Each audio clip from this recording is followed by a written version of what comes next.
To me, Is that what he said? In so many words, yeah. It don't matter. Yeah, well, he said that on the post that B-Dot should be on the women's Rushmore. I don't agree. What are your thoughts on that? I think the bottom line is. You see, I'm Southside reppin', Bigfoot steppin'. Zone 3 section is God flow perfection. Niggas hating on the church like I ain't blessed they section. If we ain't talking money, I got a weak connection. That's on the hood. She said get a bag, so I get it, got it good. Don't complain about my problems, I just put it in a wood. Seen a genie the other day, she said nigga, make it good. So I wish for good health, then I wish to look. It's chief, not lieutenant. All right. I don't know what episode this is, but it's another episode of Live on Lake Street. And we have a special guest that recently rebranded. So most of y'all probably know her as Solo Star, but today is NAKARA FORJE. So let's right off rip, let's just talk about that. Let's talk about the rebrand, the name change. What happened? What made you do that? I don't even know if it's really a rebrand as much as just growth. I think I've outgrown Solo Star. There was also, unfortunately, a rock band named Solo Star. And they was fucking up my digital catalog. And so, yeah, I just decided to change my name and just not be bothered with that. It was just time. It was time. I agree. I mean, I texted you about it, and I swear to God, I did not see you say anything about that before. But it was a smart move. Word. So with the name change, how does that impact everything that you built to this point? Does it or doesn't it, or? I feel like there's so much more for me to do, so I'm not really concerned with what it may impact as much as the impact that it could have on my future. Yeah. Does it feel like restarting in a way? Not really. No. I feel like the folks that do know me, I'm solidified enough that it's not going to make a difference. People are excited about it. Yeah. Yeah, I'm excited about it. I think it's dope. I think it's great. Thank you. So something else that I've seen recently, I think more from you than a lot, is you've been touching a lot of stages. Yeah. A lot. But I think the most important piece of that is you've been touching stages, not just in Minnesota. You've been moving around. So is that something that's just happening naturally, or are you making that happen? Are you seeking that out? Both. It's intentional, and it's what I'm manifesting and attracting for myself. I've never seen myself as a local artist. That's why I'm not really concerned with local comparisons and such. So it's just time to move around. Yeah. Yeah. Where have you been? Where was the last place you? Inglewood, California. How was that? What was that experience? It was lit. Yeah. It was lit. It was super dope. And were they rocking with you out there? They were. Were you moving as NAKARA FORJE, or were you moving as Solo Star? So it was being promoted prior to me really officially changing my name, but by the end of the night, I was NAKARA FORJE. So kind of taking that as I go. Obviously I know your name is NAKARA. Is FORJE like your middle name, or where's that? Yeah. Okay. FORJE is my middle name. Okay. So you just went first, middle. Why not first and last?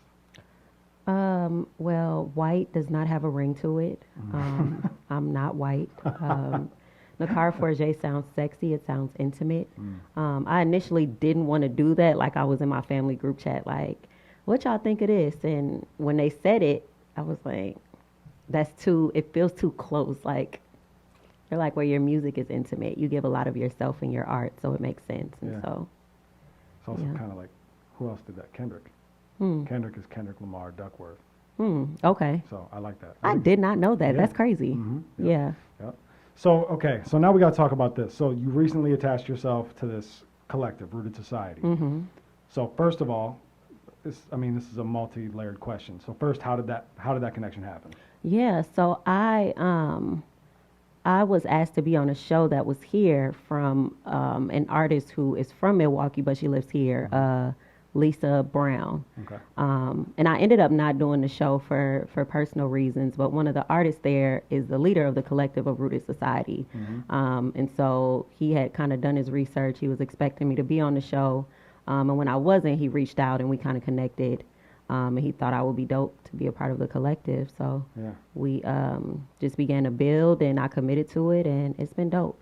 I think it's really added to my artistry and the things that I've been doing. Some of the out-of-town opportunities I've had have been attached to the collective. So. Yeah. So where's everybody from in the collective? Because I know it's not just Milwaukee and it's not just Minnesota. Milwaukee and Dallas. We also have a member who is in Florida. Yeah, that's smart. It seems like a good. We've seen a lot of collectives here in Minnesota where it's all Minnesota-based artists. Yeah. And while it can work, and they might move around the city, with having artists from all over the place, you guys get a chance to really move around. So what does being a part of the collective entail? Like for you specifically?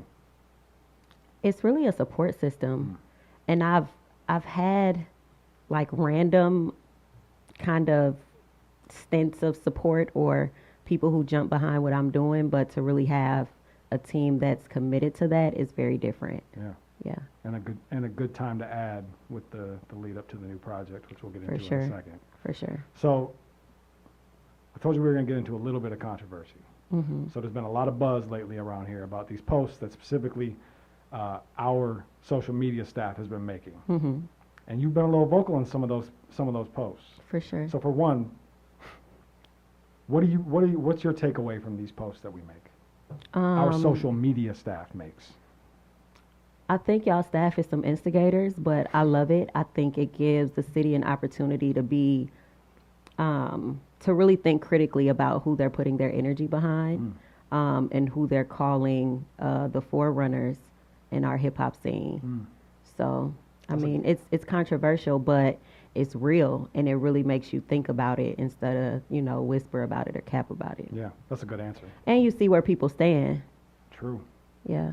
So specifically, Cash the Kid kind of jumped out the window, and we talked to him already about his opinion on having B-Dot on the North Side Rushmore. Yeah, shout out to B-Dot. Shout out to B-Dot. I didn't really do this on purpose, but She'll it's appreciate dope. it, though. It's dope merch, so. It is. Yeah. So what is your takeaway on this? Because I don't agree with him. A lot of his take was, and we'll save, his episode hasn't dropped yet, so we'll save exactly what he said, but a lot of it, and I imagine a lot of people feel the same way about women not belonging on a Rushmore with men.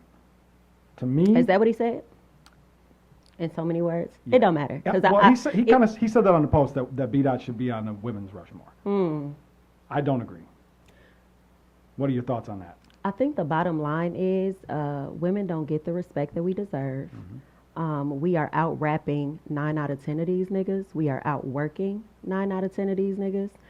And I'm over the disrespect. Like, if you put us on a stage, if you put us in a booth, your shit's not going to hold up. It's paper thin. And I'm not just talking about Cash the Kid. I'm talking about a lot of these rappers in general. And so it's disheartening. And I feel like, honestly, our scene will be further ahead if women got the respect that we deserve, because we're the ones who really put the work in outside of the city. Yeah. But, I mean, niggas comfortable with being local. That clout is enough for them, so. This is true for a lot of people. So if we wanted to put you on a Rushmore, where would we put you? Because I'm not interested in being on no Minnesota Rushmore. Why not? It's not enough for me, Okay. You want to be on the main Rushmore. period. Okay. Fair enough. So do you agree with the Rushmore? The one with B-Dot? Yeah. No. Who would you put in your Rushmore? I don't know if I'm familiar enough with the scene to say. Like I was saying before the camera started rolling, I really can't pick niggas out of a lineup. Like, I had heard Cash the Kid's name. I couldn't tell you what he looked like. I can't tell you that I've listened to his music. So I don't know if I know enough to say Northside, but I feel like you really can't say Northside without a B-Dot Croc or without a Lioness who's traveled and actually toured and actually made impact. I don't know that Cash the Kid or anybody else who they're claiming to be on there has done that. So when you say women can't be on a Rushmore, you capping. Like, you're lying to yourself. Yeah, I agree. I mean, I agree. I don't. What does it matter what your body parts are? If you're the best, you're the best. That's it. So Period. I agree with you. Okay, so let's talk about Love Hangover 2. So you know how I feel about Love Hangover, the original. Word. It was such an amazing body of work, as well as being in love with the concept. And I always feel like doing a part 2 of anything is risky. Word. Anything, music, movies, whatever it is, part 2 is risky. But you went for it right I off the bat, did. and there wasn't anything in between it. Nope. It was just right into the second one. Well, there was something in between it, but it was low key. I did a little mixtape about my son in between time. I had. Okay, I remember that. Yep. That's right. But it wasn't like a real large body of work. Yeah. I've been living Love Hangover Part 2, and so it was only right to do that. Also, that EP was short, Yeah. and that was really the only complaint that I got about it. Is like we wanted more, Yeah. and so a continuation was fitting. Yeah. So talk to me about what's the difference between the first one and the second one? The difference is the intentionality behind it. Love Hangover came together really organically. I used YouTube beats. Mm. I wasn't super intentional about production because producers here be capping. Luckily for this project, I've been able to really tap in with some crazy, gifted and committed producers who really believe in what it is that I do. So maybe it took that project to really, tap in with that. But yeah, it's just next level all around. Yeah, I've heard it, so I can agree. You did listen. Of course I did. You ain't say nothing about it, so I was like, oh, okay, you must ain't heard it. No, I heard it. I definitely listened. Okay. Yeah, I definitely listened, and I can say, I don't like giving. I don't want this show to be about my opinions. I want it to be about the guests. But I will say that you did the part 2 correct. And what I will say is, I think that for me the difference is you.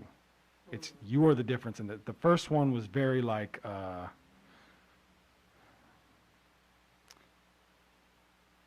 you sounded a little more maybe heartbroken in the first one, and on this one, so I'm over it. Yeah, and I like that progression. So that was where I would put the progression. But do you think you got better as an artist as well? Absolutely. Yeah. I don't think, as long as you're living, you're supposed to be progressing. True. Like in between this pandemic and being a mother and moving and all those different things, I've been forced to grow even when I didn't necessarily want to. Yeah. Okay. What else you got coming up? Besides do you have a date for the album yet? November 11th. It's coming up. It is. I'm excited. So November 11th release date, and then you're doing a release party. I know you already did the listening party, and I wasn't there, and I'm sorry, and you already beat me up for it. So You missed out. I It's did. cool. A release party for sure. I initially wanted to drop it same day, release party same day, but I want to give it the opportunity to marinate and people to kind of get to know it and vibe with it, and then come together and celebrate it's a it. good idea. Features and producers on there. You don't have to give me all of them, just some noteworthies. J Hard. J Hard did a few tracks on there. Who else? We got Renz, a producer from Chicago. Features, Juice Lord. Shout out to Juice. I love Juice so much. Juice This was not planned. It's gonna look planned now. Juice was determined to be on this project, and I love him for that. Like, his diligence is everything. He's one of the guys in the city that inspired me. Tay Spears from Rooted Society. He's on there. Lioness, Destiny Roberts. Yeah. What about the GOAT? Isn't the GOAT on there? Who? Nucky? Nucky is on there. See, you giving him too much. That was enough. That line was enough. Y'all gotta chill. I just love. Nucky's on Tech Produce. Mm. LeBron is on there as well, and he is a hard fish to catch. So Yeah. I'm very grateful. Yeah, Yeah. that's beautiful. All right, my last question. Top 3 artists in Minnesota. I'm not gonna say myself because I feel like I'm a zero no higher, and that's being humble. Somebody gonna be mad at that, and I don't give a fuck. You should. Maya Marshall is underrated. Okay. Cold. Her pen is elite. And she sings and raps and arranges.